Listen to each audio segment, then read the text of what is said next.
As it always. Yeah, keep on getting these phantom scents because last night it was a friend's birthday and they all wanted to go to a cigar bar. And so I spent like a few hours in a cigar bar and everything smelled like cigars. And so I obviously washed everything, including my hair. And yeah, it's I could still smell it though. I could still smell whiffs of random cigar, which I think you have to kind of be more in the mood for. Um, Mm, yeah. but it is what it is. Yeah, how have you been? How's the Dakotas? Are you still is it freezing yet or is it still No, about it's still warm? nice. It's beautiful. Yeah. Yeah. Peak leaf Sure won't season yet? last. Hmm? Peak leaf season yet? Yeah, just right to the yard. So Yeah, cleaned up. that's what we got here very soon. Like next week, I think is gonna hit the peak for the southern part of the state, and just in time for Dash Fest, which will be fun. Um, and yeah, well, no one admits that they're watching on YouTube. I do have a couple people watching on Odyssey.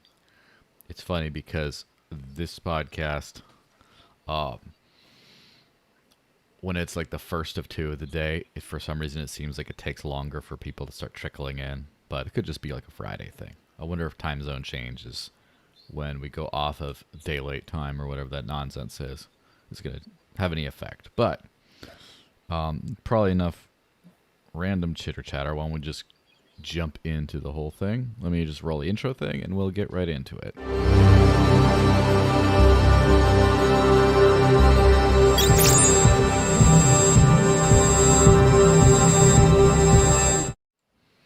So, hey everyone, happy Friday.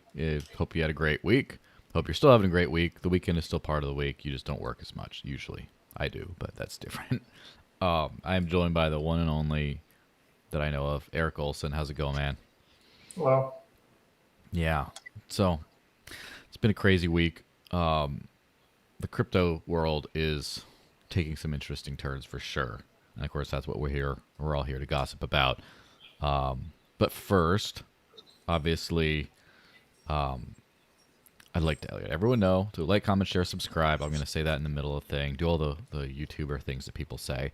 If you go to cointr.ee/the desert links, then you can go leave a little live crypto super chat and leave some coins, and then it pops out, and then I'm going to go pop it out. Like last week, someone was doing a little free Ross thingy there, and so I'm just leaving from last week. So you want to ask us a specific question, get us outside of our usual ranting, then that's what we're gonna do. And I like talking about Doge and Sheeb and nonsense, which it's funny because I do hear a Sheeby Doge in the background jingling around. she's here somewhere. Yeah, always there, always watching, always waiting. Much wow, in fact. But anyway, first off, this is a weird feeling bull market, if you ask me, just generally. Like, in terms of mainstream adoption, this is the biggest bull run, I guess you could say, we've ever had by far. Like, as far as the more people know about crypto, use crypto, touch it, whatever it is, it seems to be huge. But maybe I'm just not in the middle of things, but I don't feel the same, like, other than the exceptions, which we'll mention a little bit. I don't really feel like it is the same, like, oh my gosh, like everything's blowing up feeling as before. I don't know if you feel the same way. It sure doesn't feel like that yet. Mm-hmm. Uh, I'm. I've been feeling like it's eventually going to develop into that kind of a bubble like before, but Yeah.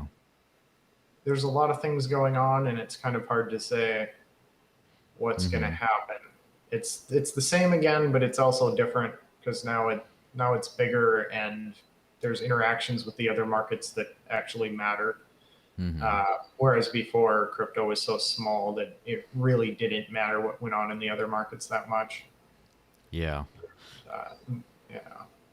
It's funny because last time was, I guess, the bull run, the alt season to end all alt seasons as they go, where the average person didn't know much about the space or about non-Bitcoin cryptocurrencies, but they did kind of take the spotlight of like, oh my gosh, IOTA is going to the moon. Oh, ETH is up here.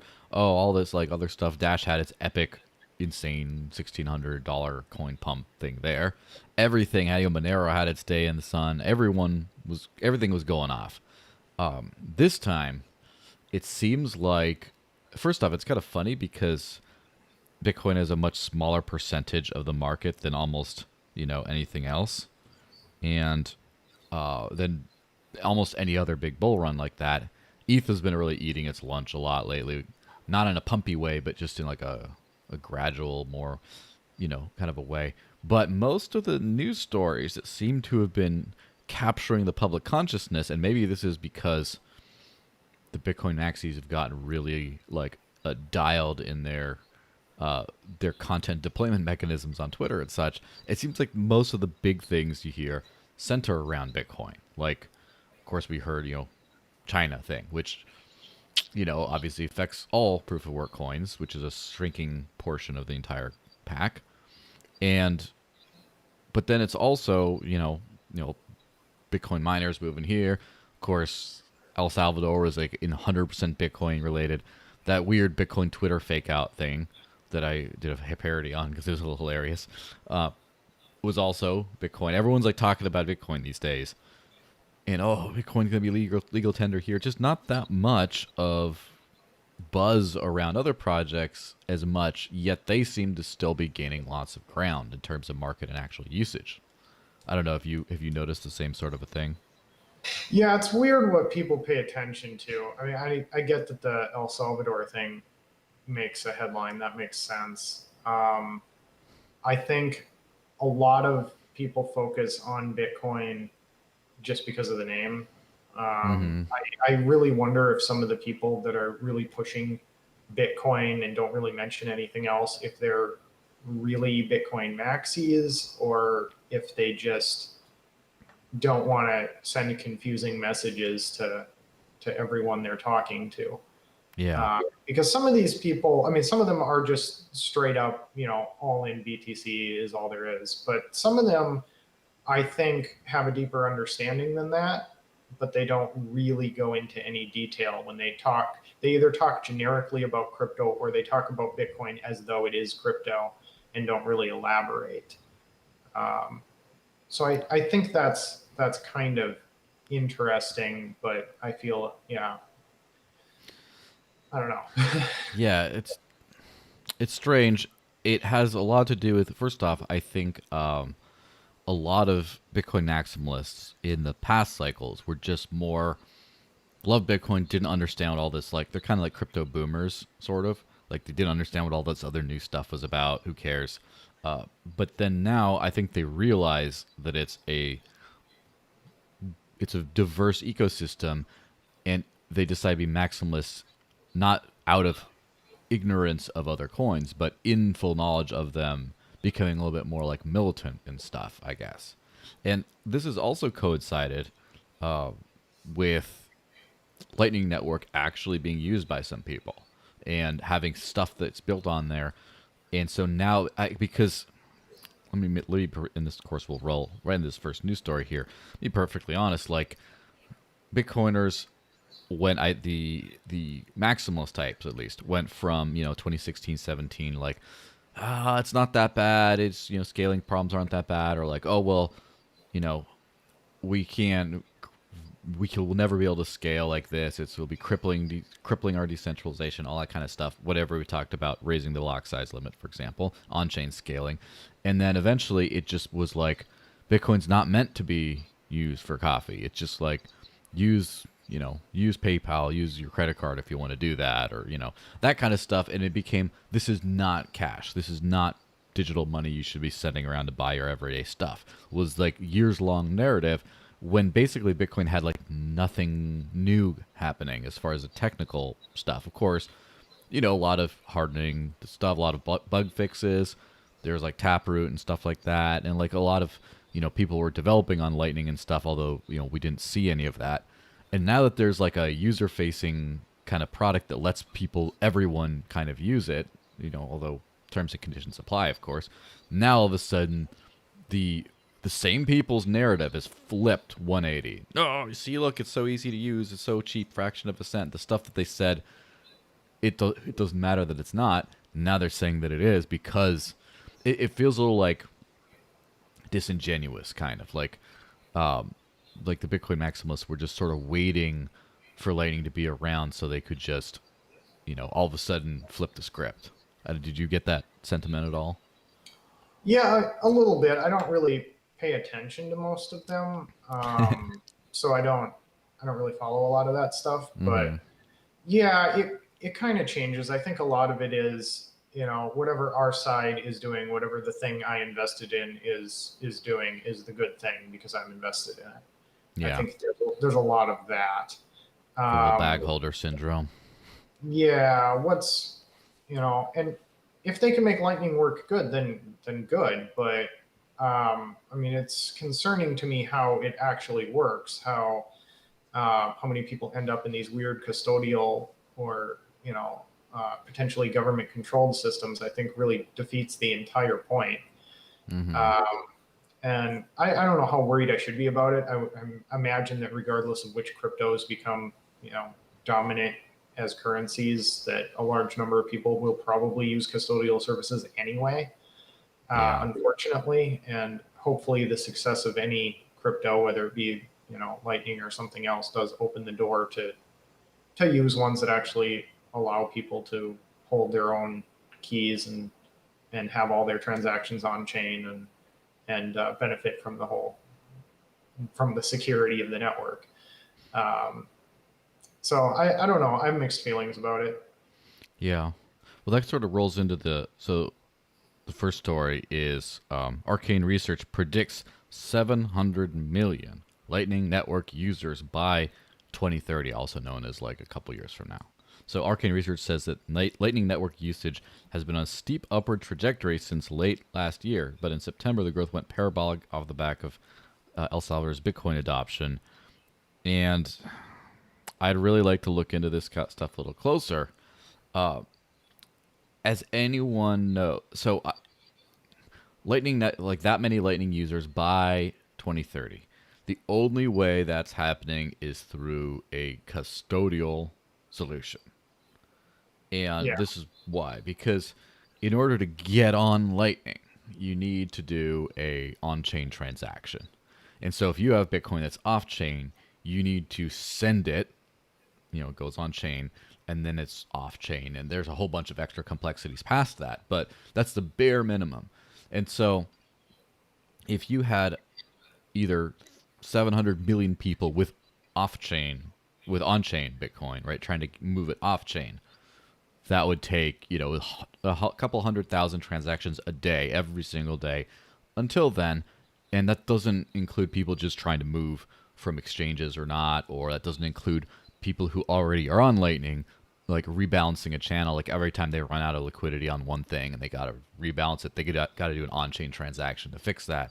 So it's absolutely never going to happen like that. And that includes people who they only ever touch Lightning. Like if I have no Bitcoin at all, let's just say, and you want to send me you want me to open up a wallet or whatever, a node, whatever it is, you have to then make an on-chain transaction to bridge it to me. So then you send me Lightning, like Lightning Bitcoin, but you still have to do, basically every person has to represent at least one on-chain transaction. And that's absolutely not feasible at all. So what are they going to do?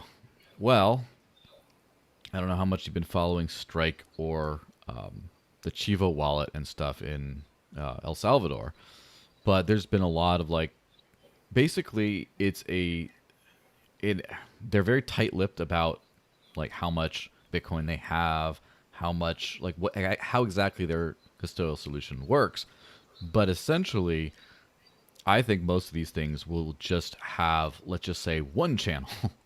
And then when they onboard new users to that, they'll just onboard them to their own centralized system that's not on Bitcoin and it's not on Lightning either. And it just, if someone wants to do a withdrawal to another service, then if they need to, they'll open a channel. But a lot of times, if it's connected enough, they won't even need to open a channel. So this is, but it's 700 million users on Lightning is like saying 700 million Bitcoin users because they opened a Coinbase account and bought some of the big trove of Bitcoin. That's the only way that the math works out at this point, unless there's some extra weird like advances in Lightning, which I know they're working on all the time. But that's kind of how it's going to work. Yeah, I don't see how they pull that off. I mean, obviously, with a custodial solution, you can have an arbitrary number of people because you're not actually using the crypto. So my guess is that's how it's going to play out. I think it's obviously the cheapest way, even if it does become somehow viable for them to include those blocks in Bitcoin, or if they modify Bitcoin to be able to handle that somehow. And I think that's the only reason it's being supported by a government like El Salvador or by companies like PayPal. They don't want to give up control of the money. They're not going. That's why their crypto payment really isn't a crypto payment. It's a Bitcoin denominated balance that you can only spend from a pile of coins that they hold. It's not really crypto. It's an IOU. Yeah, so I feel like these companies and countries are trying to look like they're forward looking and look like they're embracing crypto without really fundamentally changing anything or giving up any control. Yeah. That's the thing it's kind of strange is there seems to be there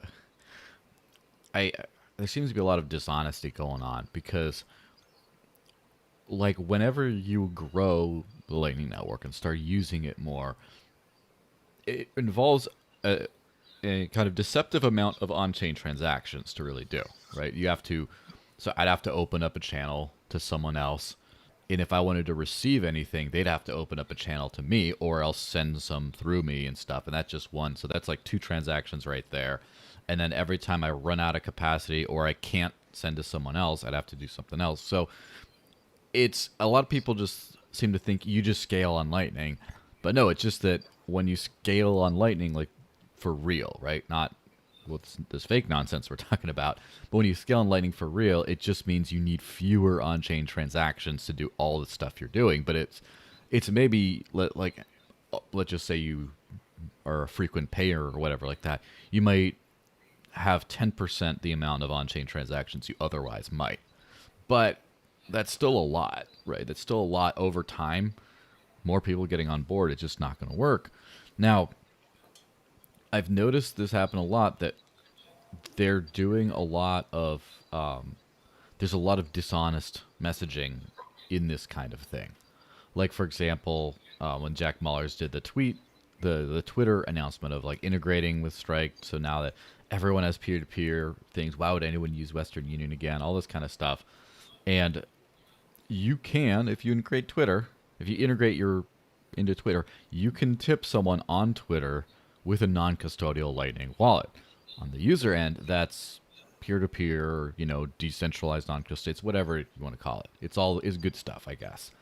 On the other side, though, first off, Twitter will only allow certain people to enable their tips. So, for example, they're only doing iPhone users, and Naomi Brockwell, who's been using he has an iPhone, has been using it for years, and using Twitter for years, could not get it enabled to receive tips because like Twitter was in the way. So it's like, well, that's not that good. And then they only would allow someone to link their centralized custodial bank like Strike account on there. So that's kind of annoying. But the bigger thing was like the El Salvador thing, because first off, the Chiva wallet is basically a bank. It's a centralized fiat kind of a thing that enables Bitcoin and can sometimes send out via on-chain or Lightning, but a lot of times there have been lost payments. And if you follow Mark Falzone on Twitter, he's been to Venice, he's been to El Salvador, he's used this a lot. He's had a lot of failed payments where he pays the merchant and it just disappears. Like, what happened to it? And they have to like deal with support. And that's not how Bitcoin works on-chain, because you can see it, right? There's a transaction ID. You can see it. It's not how Lightning works either, because you route, like, it either routes, or it fails. It fails to route the payment. It's just like, oh, can't find a route, doesn't send. But this whole it sends and then the money disappears, it's like that's a centralized service. And I've even seen they have lines out the door to these ATMs, and they're like, oh, everyone's using Bitcoin. That's because they took tax money, bought Bitcoin, airdropped $30 worth each to everyone if they download the wallet, and they send it to at least one other person. Now they can get it out. So people just bounced back and forth on the centralized, Chivo ledger, and then just went to get their USD out of the ATM. And that's people dumping Bitcoin for USD. That's what those big lines are. But they're like, oh, look at this. And then they celebrated the Chivo wallet downloads as like in the millions or whatever, as one of the two of the most prominent Bitcoin Twitter accounts with over 500,000 followers each celebrated that as Bitcoin is, who said Bitcoin can't scale? And they're using like a government run bank to like say that's how Bitcoin's scaling, and they got roasted so bad they deleted the tweet. But there's a lot of this dishonesty of like Lightning scale, and whenever you say it's like a government service, then people say no, Lightning is peer to peer, whatever. It's like, yeah, but is that Lightning? Is it non-custodial? And then they get quiet. It's like there's a lot of like dishonesty in this whole thing. Yeah, I think at the end of the day, it's about user experience. Mm-hmm. Regardless of how, I don't particularly like how Lightning works, and especially the custodial implementations. Mm-hmm. But what really matters is what the customer feels. Is it something that they can reasonably use? Because most people don't care if they control their own money or even understand how any of that works. What they do care about, though, is can they pick up this wallet? Can they use it to buy things? Are there ever issues? Are there ever delays? Does the money ever get stuck? Does access ever get lost? Mm-hmm. And it kind of sounds like it's going to be a mess. Yeah. Either by simply a failure of how it's implemented, or by malicious actors. Like, at what point does the government that implemented this custodial wallet system decide to start freezing assets, taking people's money? And then at that point, what's the advantage to the consumer to use that over, PayPal or something else? I mean, there might be an advantage to some. Maybe El Salvador is not likely to freeze an account that PayPal is likely to freeze, or something like that. But I think you've lost all of the value of crypto. You've lost the convenience, you've lost the reliability, and you've lost the security of your assets. So what is it other than applying a few of the concepts from crypto to fiat, calling it crypto? I mean, it's not a substantial change. And I don't think long-term things like this are going to be able to compete unless they're able to make it a really good user experience somehow. I look at Lightning, and it's not interesting to me because I'm used to, going out and, spending some Dash or using the Dash Direct app, and I can go out to regular stores and spend that without any problem, or even, even some of the online checkouts that are a little bit more of a pain to use, like BitPay, where you have to, select the wallet and give them some information and whatever. That's still relatively easy to use. There isn't really anywhere that I can use Lightning that is that easy. And the main argument I hear for Lightning is this network effect. Well, where is it? Where can I easily and quickly use Lightning without it being a pain in the butt? Yeah, I don't see that. I think that last bit is key, is like without being a pain in the butt. I mean, I've made plenty of Lightning transactions. I made a few purchases, like a Bit refill purchase, and I bought some like online gift card thingy so I could like activate Trello Gold or something. And the only reason for that is because the amount I was paying was too small for them to enable Dash on their site for some reason. They're like, oh, a non-Bitcoin has to be at least $50. I was like, I just want a $25 one. So I had to use Lightning, and it worked pretty well in both those cases of payments. But there's a lot of times when it doesn't. And one of those actually I tried to do from my node, and it didn't work. And so I sent from my like full Lightning node to my light node on like a mobile wallet, and then that worked from there and stuff. And so I think that the consistent, it's always going to work thing is the more complex the Lightning Network builds out to become, the harder that's going to be to attain is, a simple, smooth kind of a thing. What does work really well is if there are, let's just say, a dozen large providers. And let's just say half of them are custodial, half of them are non-custodial, but still popular wallets that handle all the finances stuff in the background. And then each one is connected to all of them with like well-funded singular channels.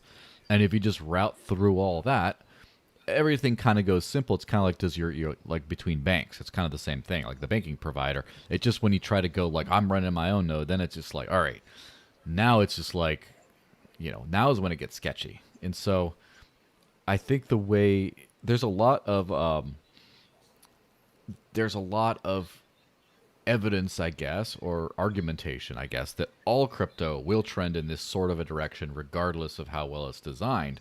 And I kind of agree, I guess. Like BitPay is what almost everything that takes crypto these days, it's either BitPay or Coinbase Commerce is like most of it, or Coin Payments, right? And BitPay, as you mentioned, which I haven't used BitPay in a while, does sometimes ask for extra information. Like they go all KYC on you, which I think is absolute not garbage nonsense, but whatever. Yeah, Maybe sure. they have to, I guess, or maybe they don't have to, but however that works out. So I think the world's going to end up being like 80% or like half the merchants, at least, even in the perfect world, or, ideal world, I should say, I'm going to have something like BitPay that is like, it's all right. But still, on the consumer side, everyone should be able to run their own, everyone should be able to use their own non-custodial wallet easily. And also, like, if the merchant, like, if you're trying to pay, like, the coffee shop owner, and they're like, oh, shit, like, it's not recognizing my thing, I can't scan the whatever, the owner should be able to just pull out his own, like, peer-to-peer, and then they just log it, take care of it elsewhere.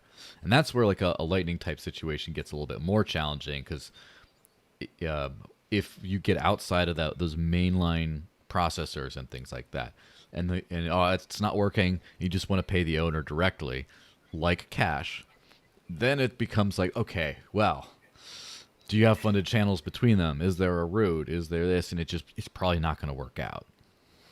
Yeah, I think payment processors are going to be integrating crypto. Yeah, I think that's a given. And even a couple percent of, let's say 1% of consumers have crypto and prefer to spend it. I think that's enough for virtually every store to install a crypto accepting plugin, be it BitPay or Coin Mm-hmm. Payments or whatever, because that's free business. Mm-hmm. That's extra customers that you're not going to get otherwise, and you're going to save the credit card fees, avoid the fraud, whatever. It's a huge benefit once you get to that threshold where it's a non-trivial number, where somebody is actually going to buy something from you because of it. I see no reason why any of these payment processors are going to limit themselves to, one or even two or three coins. They're probably going to support a whole bunch of them, or any number of Mm-hmm. them that have a non-trivial amount of activity. But then what you get is, well, which ones are people actually going to use, and which ones are going to stay supported in the long term? And I Mm-hmm. think that's going to be whichever ones have the lowest instance of customer issues. If you're supporting a network that sometimes drops, that sometimes delays real long, that for whatever reason your transaction gets hung up, or that just takes an excessive amount of time at checkout, even if it's 1 in 100 times or 1 in 1,000 times, if you're doing millions of transactions, that's a headache. So I think coins that cause any kind of friction are going to get dropped. And what we'll be left with is the coins that are the simplest, most straightforward, quick, cheap, and easy to use, and that don't require any customer support from Mm-hmm. the payment processor. That's what Yeah. I think will happen. I think that's what makes sense to happen. Um, I think the only other possible option for mass adoption is that somehow our custodial services just become so ubiquitous before that and enough people are just okay with doing that there isn't enough left over that want to pay direct to to get people to support it. But I really don't think it takes very many people. Like I said, I think 1 or 2% is enough, Yeah. because that's a lot of money on the table, and it's very low expense to add a crypto payment processor. And if a few percent more of your sales than that start being included, then it probably makes sense to just accept the coin directly. Mm-hmm. Let's say a big company like Walmart has, you know, a tenth of a percent of their sales in crypto. Yeah. Don't they already have that in Looking Litecoin? at Didn't I every one read of that those, somewhere? huh? Don't they already have that in Litecoin? Didn't I read that somewhere? Oh yes, right. Totally can spend Total Litecoin. dig. Um, but at some point, the cost of them either just directly accepting that coin and dropping if they have say their only option is an annoying payment processor or custodial payment processors, why wouldn't they take it directly and save that much money? Maybe pass on the discount to customers, or just avoid any kind of fraud things. Because the problem with the custodial service is you don't get rid of fraud. Mm-hmm. A crypto transaction, if I walk into a store and pay somebody Dogecoin and they see a couple of confirmations, chances are that's going to be Yeah. a good payment. They're not going to have to worry about that. Well, what if I have a BTC denominated PayPal account and I give you a payment and then I dispute the payment with PayPal, or say somebody hacked my account and Mm-hmm. whatever? That could still go backwards because it's not a crypto transaction. It's not on the blockchain.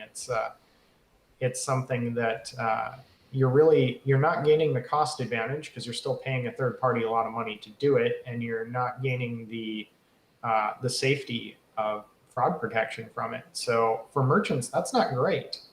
Um, it's definitely in the best interest of merchants to want native crypto or a payment processor that is really streamlined and allows people to pay from non-custodial wallets. Yeah, that's definitely what I would say. And you pointed out something interesting about like the lowest incidence of incidents, right? And well, one thing I think is funny is when you look at like the crypto universe is so diversified now. Like if you look at the top 10 to 20 coins, there's going to be like Bitcoin number one, Ethereum number two, and then the rest is just chaos. There's going to be a million stable coins. There's going to be, XRPs in there somewhere. There's going to be just a weird like liquidity token this, liquidity to like just in the top 20, it's chaos. But then if you get to, let's just say, so and so company adds crypto options, and there's just going to be like five pretty much, like Bitcoin, Litecoin, Dogecoin, Ethereum, Bitcoin Cash usually. It used to be, there used to be like a different, but it's still like a small, like a half dozen coins that if you look at the market cap rankings, two of them make sense. And well, Doge might make sense these days because, the world's a crazy place. But two of them make sense, and then the rest are just like scattered around the market cap rankings. Like, what the hell's that? And it's kind of, because no one's going to be trying to buy something with Shiba token, right? No one's going to be using Tether to buy their coffee. Like, just it's not gonna happen. And so it's kind of funny to see, the way that works because it's like which are the ones people are most likely to actually have and try to spend, but then also about like friction. Like, of course, they have to have Bitcoin and Ethereum, but BitPay, as far as I know, has no plans on introducing the Lightning Network. So it's just on-chain Bitcoin, which is going to be expensive and slow and just not going to work out. And then you have Ethereum, which is way more expensive than Bitcoin. Bitcoin's not that bad these days. It's like 50-cent median transaction fee. Like 50, 60 cents. It's a lot, but it's not insane. Ethereum is like $20, $30. And it is over, as you mentioned, like over time, unless everyone is trying to pay in Bitcoin and Ethereum, they're going to end up dropping those options. Yeah. Well, Bitcoin is mostly unusable for point of sale. Mm-hmm. Occasionally, it might be cheap and fast, but you don't know when or where. And even if you look online and you calculate what fee you should include, and you include the fee that's supposed to get you into the next block, you could still end up waiting many hours because the math can't actually predict how many people are going to try to get into that block or what they're going to pay. It's kind of insane. So I don't see, unless they radically change Bitcoin, I don't see how it could possibly be a viable currency for retail. Ethereum, I don't know if they can possibly scale well enough to make it Mm-hmm. reasonable to buy cups of coffee with Ethereum.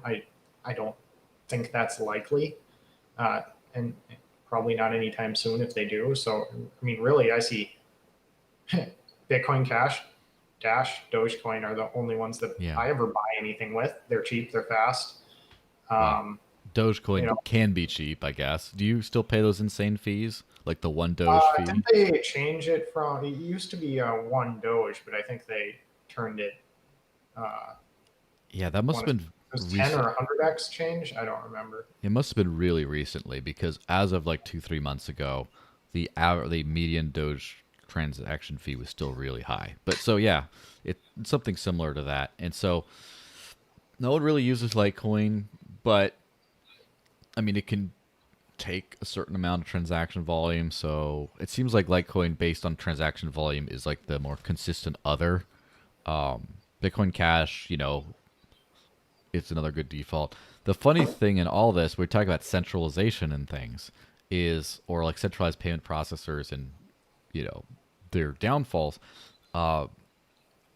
The big thing it's been driving me nuts. But all these processors, all these like big integrations that no one's really gonna buy their movie tickets at AMC with crypto, at least not initially, not for a while.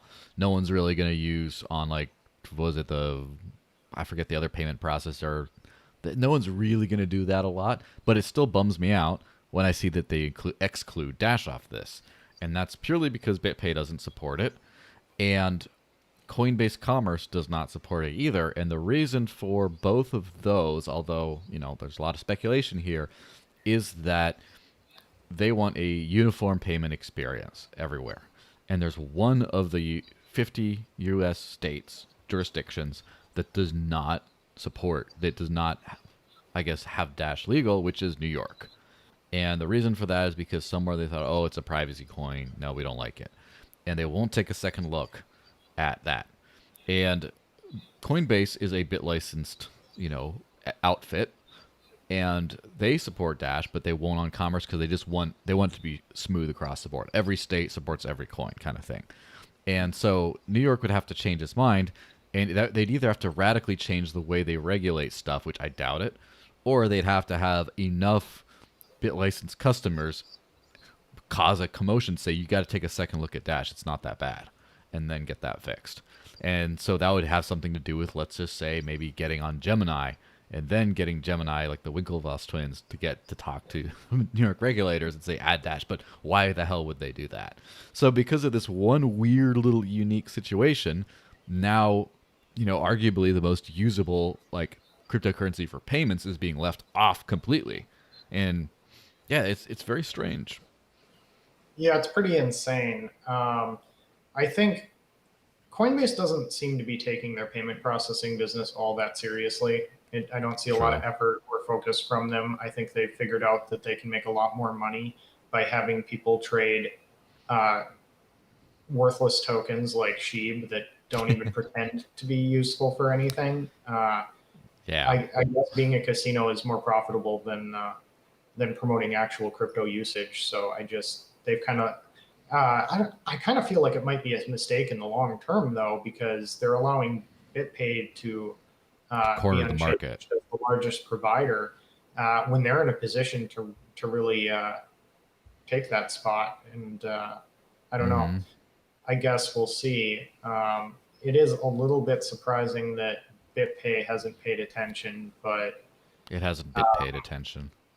yeah, I think the solution is just to keep on growing Dash usage through, you know, other systems, get other payment processors on, Mm-hmm. keep using Dash Direct, and if you have more users spending it than anybody else, eventually they're going to have to support it, or they're going to be left behind by somebody who does.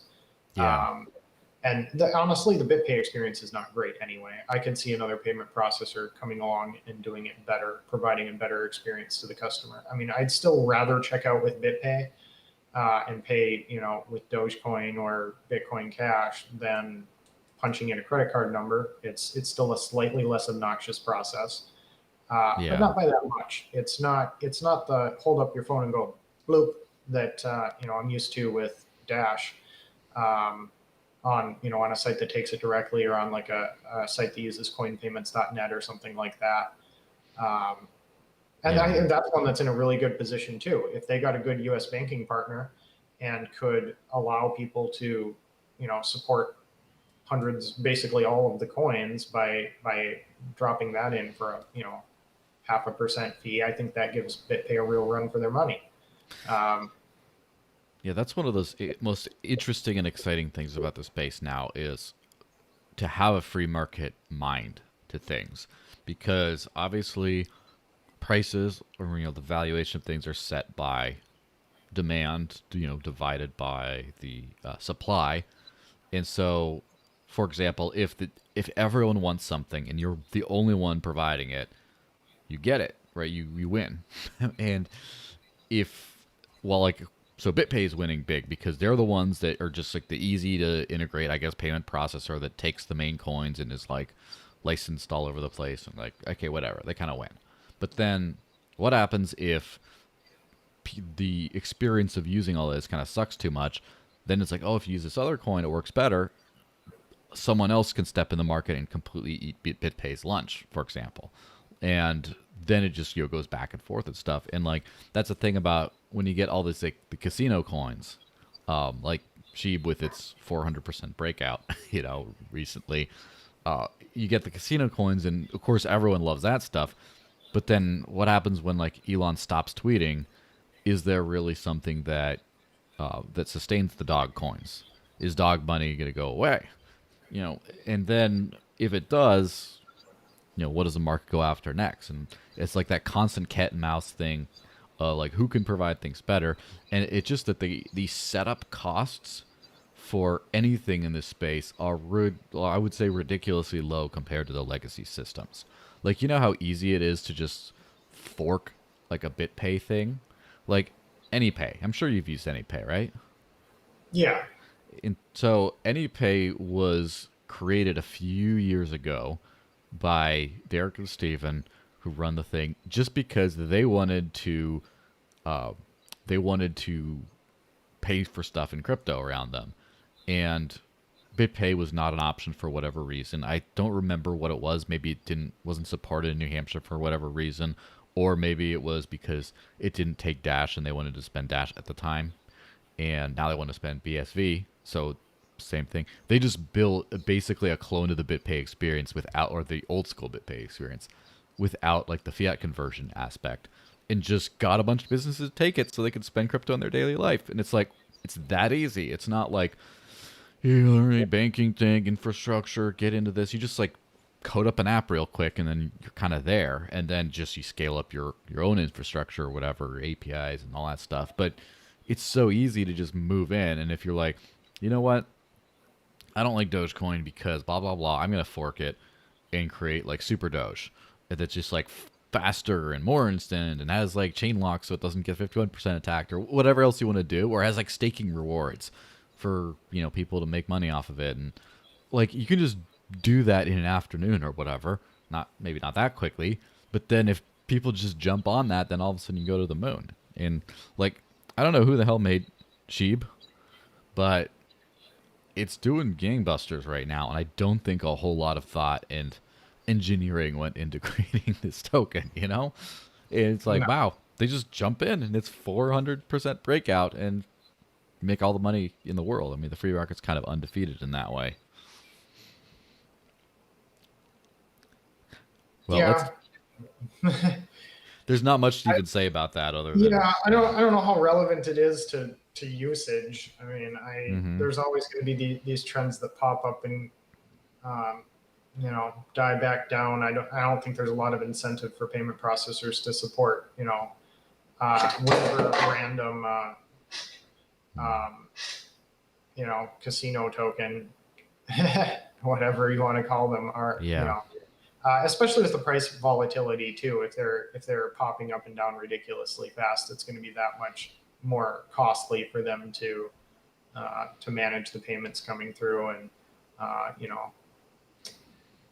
I maybe some, you know, Dogecoin's kind of established itself as a pretty big coin and has a good amount of volume and somehow has held fairly high up in price. So, you know, I think it makes sense to support that. I think there's enough people around using it, but I don't see really a lot of value in adding every random thing that people gamble on or have. You know, there's a point of diminishing returns, including coins. I'm kind of surprised CoinPayments.net does like what 200 coins or something. I Yeah. think there's maybe some limits on some of them as to how much you can actually spend in one go, but um, Yeah. I mean, it's a it's definitely a diverse ecosystem as far as stuff going on, but ultimately, like the one coin, no, the half dozen coins, long term. I think that BitPay's like half dozen is going to grow to a dozen. I don't think necessarily BitPay specifically, but whatever competitors start, like the payment coin field is going to probably swell to a dozen. And then it's just me. I have no data behind this. I'm just talking. It's like probably going to swell to a dozen over the next few years, and in 10 years it'll probably be back down to a different half dozen. So, because like if you think about it, like how many payment options do most legacy payment providers accept? They accept cards, which there are different cards, but like no one doesn't accept cards. Like no one, like everyone takes Visa, MasterCard, Amex, Discover. Does anyone still have a Discover card? Like, yeah, a lot of them take all four, and you know, plus maybe Apple Pay or you know yeah, something else. yeah, Apple Plus Pay, Dash, Google plus Pay, you know, sometimes Samsung Pay, sometimes there's other ones, diners, clubs, like, but like for the yeah. most part, it's like six. It's like down to like a half dozen options, and like none of these are. Sometimes you swell again, but then I think it'll go back down. So you're gonna have like a dozen while they're figuring out what works, and then going back down to a I half don't see dozen. I any think. reason why there couldn't be you know half a dozen major coins that survive to maturity, where you know we live in a world where essentially every merchant takes almost all of them, Mm-hmm. almost all of the time. Mm-hmm. Um, it's I mean, given the relatively trivial cost of adding more coins, you know, Mm-hmm. I think it's just a question of how many of those coins can retain a large enough user base for merchants to want them all, and have not you know not too many problems with transactions that deter processors or merchants from dealing with them. Yeah. There's probably room for quite a few. I don't know if there will be quite a few. I don't see a lot of contenders right now. I see Dash taking it seriously. I Mm-hmm. see Dogecoin becoming usable basically just purely out of the amusement of it. Mm-hmm. And then, you know, Bitcoin Cash is attempting to be a payment coin as well. But there, Yeah. beyond that, there really isn't much of anything. The rest of the space is completely ignoring this original use case in favor of uh, tradable monkey pictures. I don't know. I don't. Yeah. The weird way the world's going. I You mean, know, and I don't know what the next trend is going to be, but I'd be kind of surprised if it cycled back to payment coins. So, you know, yeah. I don't know how many real contenders there are. Yeah, I mean, I think as soon as we start seeing the average person start to try to spend at like AMC theaters or something like that, then we're going to see the next cycle is going to be like the best payment option. I think that like people have kind of for lack of a better term dicked around with the username stuff, but they all suck. They're all terrible except for the BSV ones, and they're not like no one really uses BSV for the most part. Again, sorry if you're watching, you really like but like there's not a lot of people clamoring to spend this stuff, and also they're semi-centralized username solutions. But in Dash has been working on the ultimate username solution for freaking ever, and so far there's been like no competition on that level. But I think that by the end of the year and by the beginning of next year, we're going to see the competition heat up significantly because people are going to start using this. Wait, how do I copy and paste this thing? What is this? Did I forget an X? Did I forget a 1?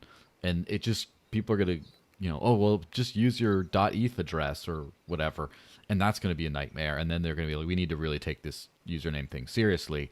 And then, either people are going to like jump onto something like Dash, jump on something like BSC's Paymail / hand cash setup, or they're going to start really grinding to get something else that works really solidly in the interim. And we noticed that, by the way, that on Strike's on the Lightning integration on Twitter, they're using like your Strike username. So you send to your Strike username. And of course, who deals with these usernames? The centralized company Strike. And so it's like you can send from your Strike username to your Coinbase username or something. There's going to be stuff like that going on, So at least that's my my prediction of the way things are going to go. Last thing really quick before I wrap up, just because we talked about Tether. There was this Bloomberg report that just said that it's been using its reserves for investments and making crypto-backed loans and stuff. And Tether's all like firing back, saying, "Oh, it's not true," blah blah blah. And the reporter said if these loans fail, even a small percentage of them, one Tether could become worth less than $1. I mean, that's true. I don't know. Have you paid attention to the Tether drama at all over the years? A little bit. I mean, it's not something I've ever used, but I have watched it a bit. It's interesting. I'm just still so surprised that the government has allowed what is essentially counterfeit dollars to exist for so long. I mean, they can just make an arbitrary number of them out of thin air, say it's $1, and okay, Get in no on problem. the racket. I don't trust it. I think there's a huge risk to anybody holding Tether that at some point you just won't be able to redeem them, either because the company runs out on you or the government stops it somehow is probably more likely. I don't really think, unless the people running Tether have been just insanely bad at managing their money, there's probably no way they can be insolvent. They've essentially been printing money out of thin air, trading it for crypto, and in the time since they've started doing that, crypto has gone up by a ridiculous amount. For them to have squandered all that would be pretty impressive. And most of the Tether out there is probably never going to cycle back to them. I'm not exactly sure who can actually redeem their Tether for dollars.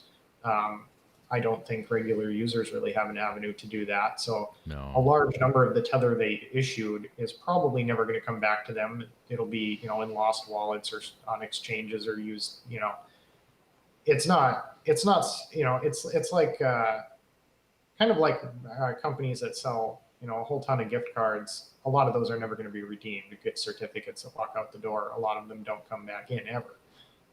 So they're, realistically, they're never going to need 100% of their backing. It's not to say they shouldn't have it, or that we should trust them that they will have enough or anything. I certainly wouldn't, but I don't think it's a likely scenario that they've just blown all the money. Yeah, Or that they will, even if they have some somewhat risky loans on top of it. They should be so far ahead it shouldn't matter. Yeah, as I've said before, the only reason stablecoins existed in the first place is so people could, I guess, illegally trade US dollars without KYC on exchanges. That's the only way, is because the government didn't consider that to be counterfeit money or considered it to be regulated as fiat, so people wouldn't have to do KYC to trade. And then now that that's, there's KYC coming these kinds of exchanges, now if you look at, for example, Thorchain right now, I think the number one asset on there is Binance USD. It's like the stablecoin on Binance chain or whatever. Because again, people want to trade for, US dollars without, regulation. It's just really simple, I guess. And I think that, Tether's days are kind of numbered, I guess, because it's like a big institution that there's like banks or stuff you can look into. There's controversy. There's all this kind of nonsense, and the stablecoin market is booming. Their days are numbered. Stablecoins' days in their current form are numbered until crypto becomes less volatile, right there. Yeah. So right now, people want to be able to trade on these decentralized exchanges with something fiat pegged. But then as fiat starts to go down, and let's just say Bitcoin becomes pretty stable. Bitcoin then becomes, look at me, I am the stable coin now. And then once people view Bitcoin as stable, let's just assume it's Bitcoin again. I'm not entirely convinced it will be, but whatever.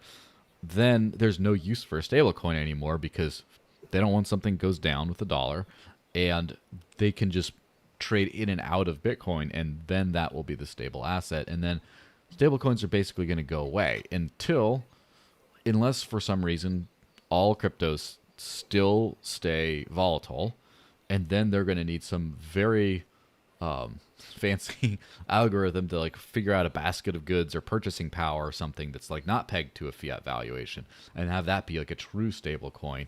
But honestly, I think that a regular scarce crypto is going to be stable before that can happen. Probably. I think that's the way it goes. The problem with any kind of pegged value coin is that you have to trust someone both that they won't, walk away or not honor the peg, but also that they're actually capable of maintaining the peg indefinitely, and that you just can't be sure. You can't be sure of that.